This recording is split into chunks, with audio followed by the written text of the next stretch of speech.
നമ്മളെ വീഡിയോ കാണുന്ന എല്ലാവർക്കും നമ്മളെ ഇന്നത്തെ വീഡിയോയിലേക്ക് സ്വാഗതം. എല്ലാവരും വീഡിയോ സ്കിപ്പ് ചെയ്യാതെ കാണുക. 2 ദിവസമായി വീഡിയോ ഇട്ടിട്ട് മോന് സുഖമില്ലാത്തതിനെ കൊണ്ടാണ് ഞാൻ വീഡിയോ ഇടാതെയൊക്കെ ഇരുന്നത്. പിന്നെ ഇപ്പോൾ രാവിലെ വിചാരിച്ച് എന്തായാലും ചായ ഇട്ട് കുടിച്ചതിന് ശേഷം നമ്മൾ അടുക്കളയിൽ ബാക്കിയുള്ള പണി കാര്യങ്ങൾ കിടക്കുന്നുണ്ട്. പിന്നെ എത്രത്തോളം എല്ലാവർക്കും ഇഷ്ടപ്പെടുമെന്ന് ചോദിച്ചാൽ അതും എനിക്ക് അറിയില്ലെന്ന് വെച്ചാൽ ഇപ്പോൾ നമ്മൾ ചെയ്യണമെന്ന് വെച്ചാൽ അറിയില്ല, കുറേ നാളായിട്ട് നമ്മളെ വീട്ടിലുള്ള ഡെയിലി പണി, അതായത് ഡെയിലി എന്തൊക്കെ ജോലി കാര്യങ്ങളൊക്കെയാണോ ചെയ്യുന്നത് അതാണ് ചെയ്യുന്നത്. പിന്നെ ഒരു കണ്ടൻറ്റായിട്ട് കൊണ്ടുവന്ന് നിങ്ങളൊന്ന് കാണിച്ച് നിങ്ങൾക്ക് അതുപോലെ എന്തെങ്കിലും ചെയ്യാൻ വേണ്ടിയിട്ടുള്ള കാര്യങ്ങളൊന്നും എനിക്കിപ്പോൾ കൊണ്ടുവരാനായിട്ട് പറ്റത്തില്ല. പിന്നെ ഞാൻ വിചാരിച്ച് നമ്മൾ ഡെയിലി ഇങ്ങനെയുള്ള ജോലി കാര്യങ്ങൾ ചെയ്യുമ്പോഴത്തേക്കാണെങ്കിലും നമ്മളെ വീട് വൃത്തിയാക്കുന്നതാണെങ്കിലോ അല്ലെങ്കിൽ നമ്മൾ ചെയ്യുന്ന ഓരോ കാര്യങ്ങൾ കണ്ടിട്ടാണെങ്കിലും ആർക്ക് വേണമെങ്കിലും ഇതുപോലെ തന്നെ ചെയ്തെടുക്കാം. കാര്യമെന്ന് വെച്ച് കഴിഞ്ഞാൽ എത്രത്തോളം നമുക്ക് വൃത്തിയാക്കി നമ്മളെ വീടും കാര്യങ്ങളും ഒക്കെ കൊണ്ടുപോകാനായിട്ടൊക്കെ പറ്റും. ചിലർക്ക് ഇങ്ങനെയുള്ള കാര്യങ്ങളൊക്കെ ചിലർക്ക് ഉപകാരപ്പെടും. പിന്നെ അതുപോലെ തന്നെ എനിക്ക് പറയാനായിട്ടുള്ളതെന്ന് വെച്ച് കഴിഞ്ഞാൽ ഇപ്പം നമ്മളെ വീഡിയോ കാണുമ്പോഴത്തേക്ക് വീഡിയോ ഇഷ്ടമുണ്ടെങ്കിൽ മാത്രം നിങ്ങൾ വീഡിയോ ഫുള്ള് കാണാനായിട്ടൊക്കെ നോക്കുക. വീഡിയോ കാണാനായിട്ട് താല്പര്യം ഇല്ല, ഇടയ്ക്കും മുറയ്ക്കും മാത്രം നമുക്ക് കണ്ടാൽ മതി എന്നുള്ള ഇതാണെന്നുണ്ടെങ്കിൽ ദയവ് ചെയ്ത് സ്കിപ്പ് ചെയ്തിട്ട് നിങ്ങൾ കാണാനായിട്ട് നിൽക്കരുത്. പിന്നെ നമ്മളെ വീഡിയോ സ്ഥിരമായിട്ട് കാണുന്ന ഒരുപാട് പേരുണ്ട്. അവരെന്തായാലും നമ്മളെ വീഡിയോ കാണുമെന്ന് അറിയാം. പിന്നെ എനിക്ക് ഈ കാര്യങ്ങൾ എനിക്ക് പറയണമെന്ന് തോന്നി, അതുകൊണ്ട് ഞാൻ പറഞ്ഞെന്ന് മാത്രമേ ഉള്ളൂ. അപ്പോഴെന്തായാലും ഞാൻ ഈ പറഞ്ഞ കാര്യങ്ങളൊക്കെ അവിടെ എന്തായാലും നിൽക്കട്ടെ. ഇനിയിപ്പോൾ എന്തായാലും നമുക്ക് പാലൊക്കെ തിളച്ച് നല്ലതുപോലെ പൊങ്ങി വന്നിട്ടുണ്ട്. അപ്പോൾ തേയില ഇട്ട് കൊടുത്ത് പിന്നെ നമ്മൾ ഈ ഒരു തവി കൊണ്ട് നമ്മളിതുപോലെ ഒന്ന് ഇളക്കി കൊടുക്കും കേട്ടോ. മിക്കുള്ള ഒരുപാട് വീഡിയോയിലൊക്കെ ഞാൻ പറഞ്ഞിട്ടുള്ളത് തന്നെ വീണ്ടും വീണ്ടും പറയും. പിന്നെ അതുപോലെ തന്നെ നമ്മളിടുന്ന വീഡിയോ കാണുമ്പോഴത്തേക്ക് തന്നെ അറിയാം ഡെയിലി നമ്മൾ ചെയ്യുന്ന ജോലി കാര്യങ്ങളൊക്കെ തന്നെ ഇടുന്നത്. പിന്നെ ഇതിലിപ്പോൾ എന്താണ് കാണാനായിട്ടിരിക്കുന്ന എന്ന് ചിന്തിക്കുന്നവരും കാണും. പിന്നെ നമ്മളെ സംബന്ധിച്ച് അല്ലെങ്കിൽ നമ്മളെ മനസ്സിലാക്കിയിട്ടുള്ള ഒരുപാട് പേര് പിന്നെ നമ്മളെ വീഡിയോ കാണും. കാരണം ഇതൊന്നും എന്തെങ്കിലും ഒരു വരുമാനം കിട്ടിക്കോട്ടെ എന്ന് വിചാരിച്ചിട്ട് നമ്മളെ കൂടെ നിൽക്കുന്ന ഒരുപാട് പേരുണ്ട്. ഈ ശരീരം മാത്രമേ ഇങ്ങനെ ഉള്ളൂ കേട്ടോ. എന്ന് വെച്ച് കഴിഞ്ഞാൽ ശരീരം കാണുമ്പോഴത്തേക്ക് നിങ്ങൾക്ക് തോന്നും കണ്ടാൽ ഒരു കുഴപ്പവും ഇല്ലല്ലോ എന്നൊക്കെ ചിലർക്ക് തോന്നും കേട്ടോ. പക്ഷേ പിന്നെ എങ്ങനെയാണ് അല്ലെങ്കിൽ എന്താണ് കാര്യങ്ങൾ എന്നുള്ളതൊക്കെ ചിലപ്പോൾ നമുക്ക് ചില കാര്യങ്ങൾ നമുക്ക് പറയാൻ പറ്റത്തില്ല. അപ്പോൾ അതുകൊണ്ട് ഇപ്പം ഇങ്ങനെ ഒരു എന്തെന്ന് പറയാനായിട്ട്, കാരണം ഓരോ കാര്യങ്ങൾ തരണം ചെയ്ത് ഇങ്ങനെ കൊണ്ടുപോയിക്കൊണ്ടിരിക്കുന്നു. അപ്പോൾ കുറേ കാര്യങ്ങളൊക്കെ ഉണ്ട് വരും വഴിയിൽ വരും വീഡിയോയിൽ. ഇനി മുന്നോട്ട് പോകുമ്പോഴത്തേക്ക് എന്തൊക്കെ കാര്യങ്ങളൊക്കെ പറയേണ്ട കാര്യങ്ങളൊക്കെ പറയുന്നുണ്ട്. അപ്പോൾ എന്തായാലും വീഡിയോ നിങ്ങൾ കാണുക, പറ്റുന്നിടത്തോളം സപ്പോർട്ട് ചെയ്യുക. അപ്പോൾ എന്തായാലും മോൻ്റെ ചായ ഞാൻ ഒഴിച്ച് മാറ്റണമെന്ന് വെച്ചാൽ അതിനകത്ത് പഞ്ചസാര ഇട്ട് കഴിഞ്ഞാൽ ഇപ്പോൾ കുറേ നാളുകൊണ്ട് പഞ്ചസാര ഇട്ട് കുടിക്കത്തില്ല കേട്ടോ. അപ്പോൾ അതുകൊണ്ടാണ് പഞ്ചസാര ഇടാത്ത ചായ ഞാൻ മാറ്റി വെച്ചത്. പഞ്ചസാര ഞാൻ ഒരു കുട്ടി കലത്തിലൊരു ലേശം ഒന്ന് ഇട്ട് കൊടുത്തിട്ടുണ്ട്. അപ്പോൾ ഇതിനിപ്പോൾ എനിക്ക് മോക്കും വേണ്ടിയിട്ടുള്ള ചായയാണ്. അപ്പോൾ നമുക്ക് 3 പേർക്ക് വേണ്ടിയിട്ടുള്ള ചായയൊക്കെ ആയിട്ടുണ്ട്. അപ്പോൾ ഇനിയിപ്പോൾ എന്തായാലും എൻ്റെ ചായ എടുക്കുക. പിന്നെ ഇനിയിപ്പോൾ നമ്മൾ ഹാപ്പിക്ക് വേണ്ടിയിട്ടുള്ള കാര്യങ്ങൾ അതിപ്പോൾ മോൾ വന്നിട്ട് മോളാണ് കേട്ടോ നോക്കുന്നത്. മോളിവിടെ ഉണ്ട്. അപ്പോൾ അവൾ തന്നെ ഹാപ്പിയുടെ കാര്യങ്ങളൊക്കെ നോക്കുന്നുണ്ട്. ഇപ്പോൾ രാവിലെ അടുക്കളയിൽ എനിക്ക് ഒത്തിരി പണിയുണ്ട്. കാരണം ഈ ഒരു സ്ലാവിൻ്റെ മണ്ട മുഴുവൻ വൃത്തിയാക്കി എല്ലാം ക്ലീൻ ചെയ്ത് കിട്ടുക. അപ്പോൾ എനിക്കങ്ങ് വയറങ്ങ് വിശക്കുന്ന പോലെ വയറ് വേവുന്ന പോലെയൊക്കെ എനിക്ക് തോന്നുന്നു. അപ്പോൾ ചായ കുടിക്കുവാണെങ്കിൽ കുറേ സമയം നമുക്ക് അങ്ങനെ നിൽക്കാനായിട്ട് പറ്റും. രാവിലെ തന്നെ നേരം വിളക്കുമ്പോഴത്തേക്ക് കാപ്പി കുടിക്കാനായിട്ട് തോന്നത്തില്ല. ചായ കുടിക്കുകയാണെങ്കിൽ കുറേ സമയം നിൽക്കും. അങ്ങനെ എന്തായാലും അവിടെയൊക്കെ ഒന്ന് വൃത്തിയാക്കി എല്ലാം ക്ലീൻ ചെയ്തൊക്കെ ഇട്ടിട്ടുണ്ട്. ഇനിയിപ്പോൾ എനിക്ക് എൻ്റെ ചായ കുടിക്കണം. അത് മാത്രമല്ല ഇനിയിപ്പോൾ അരി മേടിച്ചുകൊണ്ട് വന്നാലേ ഉള്ളൂ കേട്ടോ. അപ്പം ഞാൻ വിചാരിച്ചു എൻ്റെ ചായയൊക്കെ കുടിച്ച് എല്ലാം കഴിഞ്ഞിട്ട് നമ്മൾ ഈ ഒരു അടുക്കളയിലുള്ള ഈ ഒരു അടുപ്പൊന്ന് വൃത്തിയാക്കി എടുക്കണം. നമ്മൾ അടുക്കള എപ്പോഴും ക്ലീൻ ആയിരിക്കണം. നമ്മൾ കിടക്കുന്ന സ്ഥലമോ അല്ലെങ്കിൽ നമ്മൾ കിടക്കുന്ന ബെഡോ നമ്മളെ റൂമോ അല്ല, നമ്മൾ ഏറ്റവും കൂടുതൽ വൃത്തിയായിട്ട് നമ്മൾ സൂക്ഷിക്കേണ്ട ഒരു സ്ഥലം എന്ന് വെച്ച് കഴിഞ്ഞാൽ അടുക്കള തന്നെയാണ്. നമ്മൾ വേവിച്ച് കുടിക്കുന്ന സ്ഥലം അടുക്കള എപ്പോഴും ക്ലീൻ ആയിരിക്കണം. അതുപോലെ നമ്മൾ വിറകടുപ്പാണെങ്കിൽ ഗ്യാസ് അടുപ്പാണെങ്കിൽ വിറകടുപ്പിൽ നമ്മൾ തീ കത്തിക്കുകയും വേണം കേട്ടോ. ഒരുപാട് പേര് എനിക്ക് നേരത്തെയുള്ള കമൻറ്റും കാര്യങ്ങളും ഞാൻ കണ്ടിട്ടുണ്ടായിരുന്നു. വിറകടുപ്പിൽ നമ്മൾ കത്തിച്ചില്ലെങ്കിൽ കുഴപ്പമുണ്ടെന്നൊക്കെ ചോദിച്ചിട്ടുണ്ട്. എന്നെ സംബന്ധിച്ച് പണ്ട് മുതലേ അറിഞ്ഞും കണ്ടും കേട്ടും വന്നിട്ടുള്ളതും പിന്നെ ഞാൻ കേട്ടിട്ടുള്ളതെന്ന് വെച്ച് കഴിഞ്ഞാൽ നമുക്ക് വിറകടുപ്പിൽ നമ്മൾ അടുപ്പിൽ തീ കത്തിക്കുക, കാരണം ഈ ഒരു പുക മുകളിലോട്ട് പോവുക, അങ്ങനെയുള്ള കാര്യങ്ങളൊക്കെ ഞാൻ കേട്ടിട്ടുള്ളതിനെ കൊണ്ടാണ് ഞാൻ പറയുന്നത്. പിന്നെ അതുപോലെ തന്നെ ഇപ്പം നമ്മളെ വീട്ടിൽ വിറകടുപ്പുണ്ട്. ഇപ്പം നിങ്ങളുടെ വീട്ടിലൊക്കെ വിറകടുപ്പ് ഉണ്ടെന്നുണ്ടെങ്കിൽ ഇവിടെ നമ്മൾ കത്തിക്കുന്നുണ്ട്. നിങ്ങളവിടുത്തെ കാര്യമാണ് ഞാൻ പറയുന്നത്. അങ്ങനെ ഉണ്ട്, കത്തിക്കാതെ നമ്മളങ്ങനെ ഒഴിച്ച് മാറ്റി ഇട്ടിരിക്കുവാണ്, വേണ്ടാതെ കളഞ്ഞിട്ടിരിക്കുവാണെങ്കിൽ ഒരിക്കലും നമ്മൾ അങ്ങനെ ചെയ്യില്ല. കാരണം ഒരു സമയത്ത് നമുക്ക് ഈ ഒരു അടുപ്പ് മാത്രമേ ഉണ്ടായിട്ടുള്ളൂ. ഇതിലാണ് നമ്മൾ കുക്ക് ചെയ്ത് നമ്മൾ കഴിച്ചിട്ടുള്ളത്. എല്ലാ കാര്യങ്ങളും നമ്മൾ ഓർത്ത് വെക്കണം. അപ്പം നമ്മളെ വീട്ടിൽ വിറകടുപ്പുണ്ടെങ്കിൽ കത്തിച്ച് ആ ഒരു തീയും ഒരു പുകയും ഒക്കെ നമ്മളെ വീട്ടിൽ കൊള്ളാനുള്ളതാണ്. അപ്പം അങ്ങനെയുള്ള കാര്യങ്ങളൊക്കെ ചെയ്യാതിരിക്കുന്ന ആരെങ്കിലും ഉണ്ടെങ്കിൽ അതിൻ്റെ ഒരു മാറ്റവും കാര്യങ്ങൾ നമുക്ക് മനസ്സിലാക്കാനായിട്ട് പറ്റും. ഇപ്പോഴാണല്ലോ ഗ്യാസും കാര്യങ്ങളും, റൈസ് കുക്കറാണെങ്കിൽ മറ്റുള്ള സംഭവങ്ങൾ, പിന്നെ ചോറ് വെക്കാൻ വേണ്ടിയിട്ടുള്ള സംവിധാനങ്ങൾ എന്ത് വേണം ചെയ്തെടുക്കുക. എങ്ങനെയൊക്കെ നമ്മൾ വെച്ചെടുത്താലും നമ്മൾ വിറകടുപ്പിൽ വേവിച്ചെടുക്കുന്നതിൻ്റെ ആ ഒരു ഇതെന്ന് പറയുന്നത് അതൊന്ന് വേറെ തന്നെയാണ് കേട്ടോ. പിന്നെ അമ്മിക്കല്ല് എനിക്ക് ഞാൻ നേരത്തെയുള്ള വീഡിയോയിൽ പറഞ്ഞിട്ടുണ്ടായിരുന്നു, എനിക്കില്ലായിരുന്നു. അപ്പുറത്തെ വീട്ടിൽ അവിടെ ഉള്ളതിനെ കൊണ്ട് അങ്ങനെ ചെയ്തു. ഇവിടെ വന്നപ്പോഴത്തേക്ക് എനിക്ക് വേണമെന്ന് തോന്നി. ഞാൻ എന്തായാലും ഒരെണ്ണം മേടിച്ച്. നമുക്ക് എന്തായാലും നമ്മൾ ആ ഒരു വന്ന വഴിയും ശീലങ്ങളും നമുക്കത് മാറ്റി വയ്ക്കാൻ പറ്റത്തില്ല. അപ്പോൾ എന്തായാലും അടുപ്പിൻ്റെ തിട്ടയും കംപ്ലീറ്റ് വൃത്തിയാക്കി. ഇനിയിപ്പോൾ അരിക്ക് വേണ്ടിയിട്ട് ഞാൻ വിളിച്ച് പറഞ്ഞിട്ടുണ്ടായിരുന്നു. അപ്പോൾ അതെന്തായാലും കൊണ്ടുവരും. അപ്പോൾ അത് നമ്മൾ വിളിച്ച് പറയുമ്പോഴത്തേക്ക് എനിക്ക് മേടിച്ചുകൊണ്ട് തരും കേട്ടോ. അപ്പോൾ അതിനുള്ള പൈസ നമ്മളും കൊടുത്താൽ മതിയല്ലോ. ഇനിയിപ്പോൾ എനിക്ക് റോഡിൽ പോകാൻ അങ്ങനെ ഒന്നും ഇനിയിപ്പോൾ വയ്യാത്തതിനെ കൊണ്ട് അങ്ങനെ ചെയ്തതാണ്. കാരണം എന്ന് വെച്ചാൽ അരിയും എനിക്കിതിരി വെളിച്ചെണ്ണയും മേടിക്കണമായിരുന്നേ. പിന്നെ നമ്മൾ ഈ ഒരു അടുക്കളയിൽ ഇതെല്ലാം ഒന്ന് വൃത്തിയാക്കി കഴിയുമ്പോഴത്തേക്ക് നേരത്തെ ഉള്ള വീഡിയോയിൽ നിങ്ങൾ കാണും പോലെ തന്നെയാണ് നമ്മൾ ഈ ഒരു കുമിഞ്ചാൻ ഒന്ന് കത്തിച്ച് വയ്ക്കുമ്പോഴത്തേക്ക് ചെറിയ കുഞ്ഞു കണ്ണിൽ കാണാനില്ലാത്ത കുരുട്ടീച്ച ഉണ്ടല്ലോ, അത് ഈ ഒരു ചക്ക മാങ്ങ ഇങ്ങനെയൊക്കെ ഉള്ളതിനെ കൊണ്ടാണ് കേട്ടോ. പുറത്തുനിന്ന് ഈ മഴയൊക്കെ ഉള്ളതിനെ കൊണ്ട് അങ്ങനെ കയറി വരാറൊക്കെ ഉണ്ട്. പിന്നെ നമ്മൾ പച്ചക്കറിയൊക്കെ കൊണ്ട് വെക്കുകയാണെങ്കിൽ അങ്ങനെ വരും. പച്ചക്കറി നമ്മൾ പുറത്ത് വെക്കാറില്ല, ഫ്രിഡ്ജിൽ തന്നെയാണ് വെക്കുന്നത്. എങ്കിലും അത് വരാതിരിക്കത്തില്ല. അപ്പോൾ രാവിലെ നമ്മൾ വന്ന് വൃത്തിയാക്കി എല്ലാം ക്ലീൻ ചെയ്ത് വെച്ചിട്ട് ഇതുപോലെ ഒരു മണമുള്ള എന്തെങ്കിലും കത്തിച്ച് വെച്ച് കഴിഞ്ഞാൽ അതൊക്കെ അങ്ങ് പുറത്ത് പോകും, നല്ല ക്ലീനായിട്ട് കിടക്കും. അപ്പോൾ അടുക്കള പണി കംപ്ലീറ്റ് ഒതുക്കിയിട്ട് ഇനി വിറക് കൊണ്ടുവന്ന് വെക്കണം. അപ്പോൾ ഞാൻ ഈ കിടന്ന് ഇങ്ങനെ തപ്പി പിടിച്ച് അങ്ങോട്ടും ഇങ്ങോട്ടും നോക്കണേന്ന് വെച്ച് കഴിഞ്ഞാൽ ഒരു കമ്പ് കിടപ്പുണ്ട് കേട്ടോ. അപ്പോൾ അത് എടുത്തുകൊണ്ട് വരണം. ഉള്ളിൽ നല്ലൊരു പേടിയായിട്ടാണ് ഞാനിവിടെ നിൽക്കുന്നത്. എന്ന് വെച്ച് കഴിഞ്ഞാൽ കഴിഞ്ഞ ദിവസമാണെന്നുണ്ടെങ്കിൽ ഞാൻ ഇവിടെ ഇങ്ങനെ നിന്നപ്പോഴത്തേക്കാണ് അടുക്കള വാതപ്പടിയുടെ കുറേ സമയം നിന്നപ്പോൾ എന്തോ കരിയില ആ ഒരു തെങ്ങിൻ്റെ അവിടെ കിടന്ന് അനങ്ങുന്നു. നോക്കിയപ്പോഴത്തേക്ക് അത് ചേരയാണ്. എന്താണ് സംഭവം എന്ന് വെച്ച് കഴിഞ്ഞാൽ അറിയാൻ വയ്യ. കുറച്ച് ഭാഗം മാത്രമേ ഞാൻ കണ്ടിട്ടും ഉണ്ടായിരുന്നുള്ളൂ. ചിലപ്പോൾ ചേരയായിരിക്കാം. അപ്പോൾ അത് ഇനി ചേരയാണെങ്കിൽ പോലും അതിനി വിറകിൻ്റെ ഇടയിൽ കയറിയാൽ ഇല്ലേ എന്നുള്ള കാര്യം എനിക്ക് അറിയാൻ വയ്യ. അപ്പോൾ ഞാൻ വിചാരിച്ചു എനിക്ക് എന്തായാലും വിറക് എടുക്കുകയും വേണം.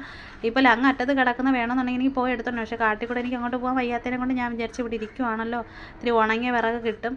അപ്പോൾ അത് കുറച്ച് എടുക്കുകയും വേണം. അപ്പോൾ കമ്പിന് കുത്തി ഷീറ്റൊന്ന് അങ്ങോട്ടും ഇങ്ങോട്ടും മാറ്റി വെക്കുവാണ്. പേടിയില്ലാത്ത മനുഷ്യരൊന്നും ഇല്ലല്ലോ. പിന്നെയെന്ന് വെച്ചാൽ 2 മക്കൾ കിടക്കുന്ന എന്തെങ്കിലും ആയിപ്പോയി കഴിഞ്ഞാൽ എൻ്റെ കൊച്ചുങ്ങൾക്ക് ഞാൻ മാത്രമേ ഉള്ളൂ. അപ്പോൾ എൻ്റെ ഉള്ളിലെന്ന് വെച്ച് കഴിഞ്ഞാൽ എനിക്ക് അങ്ങനെയൊക്കെയാണ് കേട്ടോ. എന്ന് വെച്ച് കഴിഞ്ഞാൽ ഞാനില്ലെങ്കിൽ എൻ്റെ മക്കൾക്ക് ആരും കാണത്തില്ല. അത് കാണില്ല, അത് സത്യമായ കാര്യം തന്നെയാണ്. അപ്പോഴിങ്ങനെയുള്ള കാര്യങ്ങളൊക്കെ മനസ്സിൽ കിടക്കുമ്പോഴത്തേക്ക് എന്തായാലും നമുക്ക് പേടി കാര്യങ്ങളൊക്കെ കാണുമല്ലോ. അപ്പോൾ ഇതൊക്കെ കൊണ്ട് ഞാൻ പറഞ്ഞതേ ഉള്ളൂ. എന്തായാലും കുറച്ച് വിറക് ഞാൻ എടുത്തിട്ടുണ്ട് കേട്ടോ. അപ്പോൾ കുറച്ച് മാത്രമേ കൊണ്ട് വെക്കുന്നുള്ളൂ. എന്ന് വെച്ചാൽ ഒത്തിരി അധികം നമുക്ക് അടുപ്പിൻ്റെ ഇടയിൽ ഇപ്പോൾ കൊണ്ട് വെക്കാൻ പറ്റത്തില്ല. മഴയും കാര്യങ്ങളൊക്കെ ആയതിനെ കൊണ്ട് വെച്ച് കഴിഞ്ഞാൽ എന്തെങ്കിലും കയറി ഇരുന്നാൽ എന്ത് ചെയ്യാനായിട്ട് പറ്റും. ഡോറുണ്ട്, നല്ല അടവും കാര്യങ്ങളും തന്നെ. ചിലപ്പോൾ അറിയാൻ പറ്റില്ല, ഏതെങ്കിലും ഒരു കുഞ്ഞു ഹോളിൽ കൂടെ എന്തെങ്കിലും കതകിൻ്റെ വിടവുണ്ടല്ലോ, ചെറിയ സൈഡിൽ കൂടെ അങ്ങനെ കയറും അങ്ങനെ ചെയ്താൽ എന്തെങ്കിലും ചെയ്യാൻ പറ്റും. അപ്പോൾ അതുകൊണ്ട് കുറച്ച് മാത്രം ആവശ്യത്തിനുള്ള വിറക് കൊണ്ട് വയ്ക്കാം. പിന്നെ ബാക്കിയെല്ലാം ഷീറ്റിട്ട് പഴയതുപോലെ തന്നെ എല്ലാം മൂടി വെക്കുന്നുണ്ട്. മഴയൊക്കെ ആയതിനെ കൊണ്ട് നല്ലതുപോലെ നനഞ്ഞു പോയി കഴിഞ്ഞാൽ പിന്നെ നമുക്ക് കത്തിക്കാനും പറ്റത്തില്ല. ചോറൊക്കെ വെക്കുന്നവർ വിറകടുപ്പിലൊക്കെ കത്തിക്കുന്നവർക്ക് അറിയാൻ പറ്റും. വിറക് ഇങ്ങനെ കെട്ടിപ്പൊതിഞ്ഞെല്ലാം വെക്കണമെന്ന് വെച്ച് കഴിഞ്ഞാൽ ഇവിടെ വിറകടുപ്പിൽ കത്തിക്കുന്നതിനെ കൊണ്ടും ആ ഒരു ഇഷ്ടമൊക്കെ അങ്ങനെ ഉള്ളതിനെ കൊണ്ടാണ് കേട്ടോ. വന്ന വഴി എന്തായാലും നമുക്ക് ഒരിക്കലും മറക്കാനായിട്ട് പറ്റത്തില്ലല്ലോ. അപ്പോൾ അതുകൊണ്ട് എത്ര വിറകായാലും കൊതുമ്പ് ചൂട്ട് അതുപോലെ ചിരട്ട തൊണ്ട് എന്ത് കിട്ടിയാലും ഞാൻ എടുത്ത് വെക്കും. കാരണം എനിക്ക് എത്ര കിട്ടിയാലും മതിയാവത്തില്ല. വേറെ എവിടെയെങ്കിലും കിടക്കുന്ന കാണുമ്പോൾ തന്നെ എനിക്ക് സത്യം പറഞ്ഞാൽ കൈയൊക്കെ അങ്ങ് വിരുവിരുക്കും. എനിക്ക് എടുക്കണമെന്നൊക്കെ എനിക്ക് തോന്നും കേട്ടോ. എന്ന് വെച്ച് കഴിഞ്ഞാൽ നമ്മളങ്ങനെ കത്തിക്കുന്നതിനെ കൊണ്ടാണ്.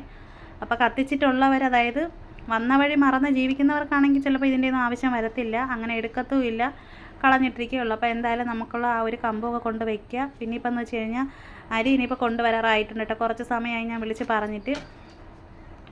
അപ്പോൾ എന്തായാലും എടുത്തുകൊണ്ട് വന്നിരുന്ന വിറക് ഞാനാണെന്നുണ്ടെങ്കിൽ ആ തൊണ്ടിൻ്റെ മണ്ടയിലാണ് വെച്ചിരുന്നത്. ആദ്യം കൊണ്ട് വന്നിട്ട് എളുപ്പത്തിന് അവിടെ വെച്ച് ഇപ്പോഴും ബാക്കിയെല്ലാം പറക്കി അടുപ്പിൻ്റെ അടിയിലോട്ടൊക്കെ വെച്ചിട്ടുണ്ട്. അപ്പോൾ പൊടിയും കാര്യങ്ങളൊക്കെ വീണ് നേരത്തെ തന്നെ അരി കൊണ്ട് വന്നിരുന്ന് അരി രാവിലെ ഇവിടെ ഉണ്ടായിരുന്നെന്നുണ്ടെങ്കിൽ ഇപ്പോൾ എന്തായാലും അരിയൊക്കെ തിളയ്ക്കാനുള്ള സമയമൊക്കെ കഴിഞ്ഞ്. അപ്പോൾ കുറേ സമയമായിട്ടുണ്ട്. ഇനിയിപ്പോൾ ഞാൻ വിചാരിച്ച അടുക്കള ഒന്നും കൂടെയൊക്കെ അങ്ങ് തൂക്കാന്ന് വെച്ചാൽ ഓലച്ചൂട്ടും അതായത് വിറകിൻ്റെ പൊടിയും കാര്യങ്ങളും ഒക്കെ വീണിട്ടുണ്ട്.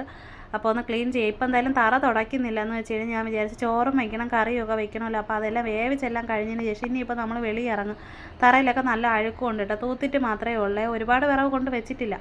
അപ്പോൾ എന്തായാലും വെള്ളവും കൊണ്ട് വെച്ച്, പിന്നെ വിളക്കും അതുപോലെ തീപ്പെട്ടി ലൈറ്ററൊക്കെ കൊണ്ടുവന്ന് വെച്ചിട്ടുണ്ട്. അപ്പോൾ ഇങ്ങനെയുള്ള കാര്യങ്ങൾ വെളിയിലൊക്കെ ആണെങ്കിൽ നല്ല കാടുണ്ട് കേട്ടോ, കുറച്ചൊക്കെ ഉണ്ട്, എന്നാലും കുഴപ്പമില്ല. എന്തായാലും അത്യാവശ്യത്തിനുള്ള വിറകും കാര്യങ്ങളൊക്കെ എടുത്തൊക്കെ വെച്ചിട്ടുണ്ട്. ഇപ്പോൾ തൽക്കാലത്തേക്ക് അതൊക്കെ മതി.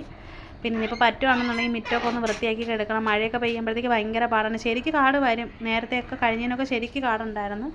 പിന്നെ ഇനിയിപ്പോൾ എല്ലാം വൃത്തിയാക്കി എല്ലാം ക്ലീൻ ചെയ്യണം. ഒരുപാട് അങ്ങോട്ടൊന്നും പോകത്തില്ല. അപ്പോൾ എന്തായാലും ഇതിനിടയ്ക്ക് നമുക്ക് അരിയും വെളിച്ചെണ്ണയും എത്തിയിട്ടുണ്ട്. പിന്നെ കിഴങ്ങിന് ഞാൻ പറഞ്ഞിട്ടുണ്ടായിരുന്നു, കപ്പ ഉണ്ടല്ലോ, അപ്പോൾ അതിന് പറഞ്ഞിട്ടുണ്ടായിരുന്നു.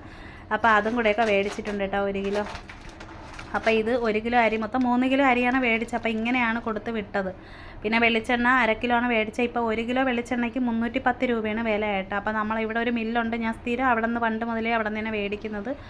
അങ്ങനെ അതുമൊക്കെ മേടിച്ചിട്ടുണ്ട്. ഇനിയിപ്പോൾ എന്ന് വെച്ച് കഴിഞ്ഞാൽ നമുക്ക് ചോറ് വെക്കണം. അപ്പോൾ എന്തായാലും അടുപ്പിൽ തീ കത്തിക്കണം. അപ്പോൾ ഇങ്ങനെയുള്ള കാര്യങ്ങളൊക്കെ ഉണ്ട്. അപ്പോൾ ഇതൊക്കെ നിങ്ങൾ എന്നും ഡെയിലി കാണുന്നത് തന്നെ. ബോറടിക്കുന്നുണ്ടെങ്കിൽ സത്യം പറഞ്ഞു കഴിഞ്ഞാൽ ബോറടിക്കുന്നുണ്ടെങ്കിൽ ഉറപ്പായിട്ട് ആർക്കെങ്കിലും ബോറടിച്ചിട്ടുണ്ടെങ്കിൽ എന്തായാലും കമൻറ്റ് ചെയ്യട്ടെ. സ്നേഹത്തോടെ തന്നെ ഞാൻ ഇതൊക്കെ ചോദിക്കുന്നത്.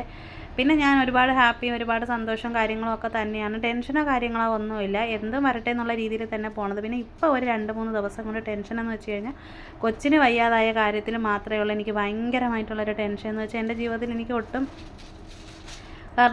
ഉൾക്കൊള്ളാൻ പറ്റത്തില്ല. കാരണം എൻ്റെ കൊച്ചുങ്ങൾക്ക് വയ്യാതാവണതെന്ന് വെച്ചാൽ കഴിഞ്ഞ ഏതാണ്ട് എനിക്ക് തോന്നുന്നു കോവിഡ് സമയം വരെ മരുന്നും കാര്യങ്ങളൊക്കെ കൊടുത്ത്, കാരണം ഒരുവിധം അസുഖങ്ങളും കാര്യങ്ങളും ഒക്കെ തരണം ചെയ്ത് പിന്നെ അരുത്തിപ്പൊരുത്തി, അതായത് നമ്മളില്ല കണ്ണിൽ എണ്ണ ഒഴിച്ച് നോക്കിക്കൊണ്ട് വരുന്ന കണക്ക് നോക്കിക്കൊണ്ട് വന്ന ഒരു കൊച്ചിന് ഈ അടുത്ത സമയത്തായിട്ട് വീണ്ടും അവൻ ഇതുപോലെ തലയിൽ മൊത്തം നീര് വരിക, മുഖം മൊത്തം നീര് വരിക, മരവിച്ചിരിക്കുക, ഇങ്ങനെയുള്ള കാര്യങ്ങൾ കണ്ടപ്പോൾ എനിക്ക് ഭയങ്കര പേടി തോന്നി. ഹോസ്പിറ്റലിൽ കൊണ്ടുപോയി ബ്ലഡും കാര്യങ്ങളും ചെക്ക് ചെയ്തപ്പോഴത്തേക്കും ബ്ലഡിലൊന്നും യാതൊരു പ്രശ്നവും ഇല്ല. എല്ലാം ചെക്ക് ചെയ്തൊക്കെ നോക്കിയിട്ട് കുഴപ്പമില്ല. അപ്പോൾ ഇനി ഇങ്ങനെ വരുന്നുണ്ടെങ്കിൽ ഒന്ന് വേറെ എവിടെയെങ്കിലും കൊണ്ടുപോയിട്ട് തല ഒന്ന് സ്കാൻ ചെയ്ത് നോക്കാം. എന്തായാലും നോക്കട്ടെ. ഇപ്പോൾ എന്തായാലും മരുന്ന് കഴിച്ചതിൽ ഒത്തിരി ഒരു ലേശം ഒന്ന് കുറഞ്ഞിരിക്കുന്നുണ്ട് കേട്ടോ. അപ്പോൾ അതുകൊണ്ടാണ്. പിന്നെ വേറെ കുഴപ്പമില്ല. നിങ്ങളെല്ലാവരുടെയും പ്രാർത്ഥനയും സ്നേഹവും സപ്പോർട്ടും ഒക്കെ ഉണ്ട്. അവന് വയ്യാതായെന്ന് വെച്ച് കഴിഞ്ഞാൽ പണ്ട് മുതൽ പിന്നെ അതായത് ഫിക്സിൻ്റെ അസുഖം പണ്ട് വന്നിട്ടുണ്ട്. അതിന് മരുന്ന് കൊടുത്ത് അത് കഴിഞ്ഞിട്ട് എനിക്ക് തോന്നുന്നു ഒരു 5ാം ക്ലാസ് മുതൽ +2 വരെ പഠിക്കുന്ന സമയത്താണെങ്കിലും കാലിൻ്റെ ഉൾവശത്തുണ്ടല്ലോ മൊത്തത്തിൽ ഫുള്ളങ്ങ് പൊട്ടി. പിന്നെ ബ്ലഡ് രാത്രിയിൽ കിടന്നിട്ട് എഴുന്നേറ്റ് വരുമ്പോഴത്തേക്ക് ബ്ലഡ് പോലെ അങ്ങനെ വരിക, അങ്ങനെ കാല് തറയിൽ ചവിട്ടാൻ പറ്റാതെ വരിക. ഒരുപാട് ചെരുപ്പുകളൊക്കെ നമ്മൾ മാറ്റി നോക്കി. എന്തോ വാദത്തിൻ്റെ ഇതാണെന്നോ അങ്ങനെയൊക്കെയാണ് പല സ്ഥലത്ത് ചെല്ലുമ്പോഴും കേട്ടോ. എല്ലാ ഹോസ്പിറ്റലും ഇനി തിരുവനന്തപുരം ജില്ലയിൽ എനിക്ക് തോന്നുന്നു ഇനി കാണിക്കാനായിട്ട് സ്ഥലമില്ല. ആ കണക്കിന് മിക്കുള്ള ഹോസ്പിറ്റലിൽ കാണിച്ച് ഒരുപാട് സ്ഥലങ്ങളിൽ കാണിച്ചു. പക്ഷേ അവസാനം ഞാനായിട്ട് കണ്ടെത്തിയെന്ന് വെച്ച് കഴിഞ്ഞാൽ യൂട്യൂബിൽ തന്നെ ഞാൻ കണ്ടതാണ്. പെരുമരത്തിൻ്റെ ഇല ഉണ്ടല്ലോ, പെരുമരത്തിൻ്റെ ഇല എടുത്തിട്ട് അവസാന ഘട്ടമെന്ന് വെച്ച് കഴിഞ്ഞാൽ പെരുമരത്തിൻ്റെ ഇല എടുത്തിട്ട് നന്നായിട്ട് അരച്ച് അതിൻ്റെ കൂടെ പച്ച മഞ്ഞളും കൂടെ ചേർത്ത് അരച്ച് എണ്ണ കാച്ചിയിട്ട് ഞാൻ ഇട്ട് കൊടുത്തപ്പോഴത്തേക്ക് പൂർണ്ണമായിട്ട് മാറിയിട്ടുണ്ടായിരുന്നു. ഈ പെരുമരത്തിൻ്റെ ഇല ഒരുപാട് മരുന്നുകൾക്ക്, അതായത് ഒരുപാട് അസുഖത്തിന് വേണ്ടിയിട്ട് നമുക്കതൊരു മരുന്നായിട്ട് നമുക്ക് എടുക്കാനായിട്ട് പറ്റും. ചൊറിച്ചിലിനാണെങ്കിൽ അതുപോലെ തന്നെ നമുക്ക് പിറത്തൊക്കെ വരുന്ന എന്തെങ്കിലും പിന്നെ ചിലപ്പോൾ അതായത് ചൊറി ചിരങ്ങ് അങ്ങനെ കുട്ടികൾക്ക് അങ്ങനെ അതുപോലെയൊക്കെ വരുമല്ലോ. പല രീതിയിലുള്ള അസുഖങ്ങൾക്ക് വേണ്ടിയിട്ടൊക്കെ നമുക്ക് പെരുമരത്തിൻ്റെ ഇല എടുക്കാൻ പറ്റും. പെരുമരത്തിൻ്റെ ഇല അറിഞ്ഞൂടാത്തവർക്ക് ആർക്കെങ്കിലും അറിയണമെന്നുണ്ടെങ്കിൽ എന്തായാലും നമ്മളെ വീഡിയോ കണ്ടിട്ട് നിങ്ങൾ കാണുന്നവരാണ് ഇത് അറിയണമെന്നുണ്ടെങ്കിൽ എന്തായാലും നിങ്ങൾ കമൻറ്റ് ചെയ്യുക. പെരുമരത്തിൻ്റെ ഇല എന്തായാലും ഞാൻ വീഡിയോയിൽ കാണിച്ച് തരാം കേട്ടോ. ഇവിടെ അടുത്തൊക്കെ ഉണ്ട്. അത് പറിച്ച് എണ്ണ കാച്ചുവാണെങ്കിൽ കുട്ടികൾക്കൊക്കെ തേച്ച് കൊടുക്കാൻ പറ്റും. ഒരുവിധ അസുഖങ്ങളൊക്കെ നമുക്ക് അതൊന്ന് മാറ്റാനായിട്ടൊക്കെ പറ്റും. അപ്പോൾ അതിലാണ് മാറി കിട്ടിയത്. അങ്ങനെ ഒരുപാട് മരുന്നും കാര്യങ്ങളൊക്കെ കഴിച്ച് വന്നിട്ടുള്ള ശരീരം ആയതുകൊണ്ട് അപ്പോൾ ഇപ്പം ഇങ്ങനെ വന്ന് കുറേ കാലം കൊണ്ട് കുഴപ്പമില്ലാതെ ഇങ്ങനെ വന്നിട്ട് ഇപ്പോൾ പെട്ടെന്ന് ഇങ്ങനെ വന്നപ്പോഴത്തേക്ക് എനിക്ക് ഭയങ്കര ടെൻഷനും അതിൻ്റേതായിട്ടുള്ള പേടി കാര്യങ്ങളൊക്കെ വന്ന് ഇപ്പോഴും സത്യം പറഞ്ഞു കഴിഞ്ഞാൽ എൻ്റെ ഉള്ളിൽ കാരണം എന്ന് വെച്ചാൽ ഇനി ഒരു ആപത്ത് വരുത്തല്ലേ എന്ന് വെച്ച് കഴിഞ്ഞാൽ ഫുള്ള് കംപ്ലീറ്റ് മാറ്റി കിട്ടണമെന്ന് വെച്ചാൽ തലയിലാണ്, അതുപോലെ മുഖത്ത് താടി, എല്ല്, മുഖം ഒരു നല്ല ഒരു വീക്കമെന്ന് വെച്ചാൽ നീര് വന്ന് ഇങ്ങനെ പെരുവിരിക്കുമ്പോൾ നമുക്കറിയാം ശരീരത്തിനൊന്നും വേറൊരു പ്രശ്നമില്ല കേട്ടോ. അപ്പോൾ അങ്ങനെയൊക്കെ വന്നപ്പോൾ അതിൻ്റേതായിട്ടുള്ള പേടി കാര്യങ്ങളൊക്കെ ഉണ്ട്. പിന്നെന്തായാലും ഉടനെ എന്താണ് കാര്യങ്ങളെന്നൊക്കെ, കാരണം കുറഞ്ഞ് കിട്ടിയാൽ എന്ത് വന്നാലും ശരി തന്നെ നിങ്ങളടുത്ത് എന്തായാലും പറയും. കുറഞ്ഞ് കിട്ടാൻ വേണ്ടിയിട്ട് മനസ്സുരുവി ഞാനും പ്രാർത്ഥിക്കുന്നുണ്ട്. എന്ന് വെച്ച് കഴിഞ്ഞാൽ എനിക്കറിയില്ല കേട്ടോ, അത്രത്തോളം ടെൻഷനും കാര്യങ്ങളൊക്കെ എനിക്ക് ഉണ്ട്. അപ്പോൾ അതൊക്കെ കൊണ്ടാണ് ഈ 2 ദിവസമൊക്കെ വീഡിയോ ഇടാതെയൊക്കെ നിന്ന് ഒത്തിരി പേര് മോൻ്റെ കാര്യങ്ങളൊക്കെ ചോദിച്ചിട്ടുണ്ടായിരുന്നു, മെസ്സേജും കാര്യങ്ങളൊക്കെ ഇട്ടിട്ടുണ്ടായിരുന്നു. അതൊക്കെ ഞാൻ കണ്ടിട്ടുണ്ടായിരുന്നു. ഇപ്പോൾ എന്തായാലും സുഖമായിട്ടൊക്കെ ഇരിക്കുന്നുണ്ട്. നിങ്ങളെല്ലാവരുടെയും പ്രാർത്ഥന, അതുപോലെ എൻ്റെ കൊച്ചിക്ക് ഇറങ്ങിപ്പോയി കൊണ്ട് വന്നാണ് നമ്മളെ വീട് കഴിയുന്നത്. അങ്ങനെയുള്ള കുറേ കാര്യങ്ങളൊക്കെ ഉണ്ട്. അപ്പോൾ ചില കാര്യങ്ങൾ നമുക്ക് പറയാനും പറ്റത്തില്ല. നമ്മൾ പറയത്തില്ലേ ഒരു വീടിൻ്റെ അത്താണിയാണ്, അല്ലെങ്കിൽ നമ്മളെ വീടിൻ്റെ ആ ഒരു ഇതാണ് എന്നൊക്കെ നമ്മൾ പറയില്ല. ഇന്ന് എൻ്റെ വീട്ടിൽ ഇന്ന് ഈ ഒരു അന്നം നമുക്ക് നമ്മളെ മുമ്പിൽ വിളമ്പി നമ്മൾ കഴിക്കണമെന്നുണ്ടെങ്കിൽ ഇന്ന് എൻ്റെ കൊച്ചിക്ക് കൊണ്ടുവരുന്നത് തന്നെയാണ് ഞാനും എൻ്റെ കൊച്ചും കഴിക്കുന്നത്. അപ്പോൾ അങ്ങനെയുള്ള ഒത്തിരി കാര്യങ്ങളൊക്കെ ഉണ്ട്. അപ്പോൾ ഇതൊക്കെയാണ് ഞാൻ ഈ ഒരു വീഡിയോയുടെ കൂടെ പറയാനായിട്ട് ഇന്നിരുന്നത്. അപ്പോൾ എന്തായാലും ഉടനെ തന്നെ നമ്മൾ വീഡിയോയും കാര്യങ്ങളൊക്കെ ചെയ്ത് പോവും, എന്തൊക്കെയാണെന്നൊക്കെ പറയാം. അപ്പോൾ തീർച്ചയായിട്ടും നമ്മൾ ഈ ഒരു വീഡിയോ നിങ്ങൾക്ക് ഇഷ്ടപ്പെട്ടിട്ടുണ്ടെങ്കിൽ ഉറപ്പായിട്ട് നിങ്ങൾ സപ്പോർട്ട് ചെയ്യാനും ലൈക്ക് ചെയ്യാനും കമൻറ്റ് ചെയ്യാനും മറക്കല്ലേ. അതുപോലെ തന്നെ ഷെയർ ചെയ്ത് കൊടുക്കാനും മറക്കല്ലേ.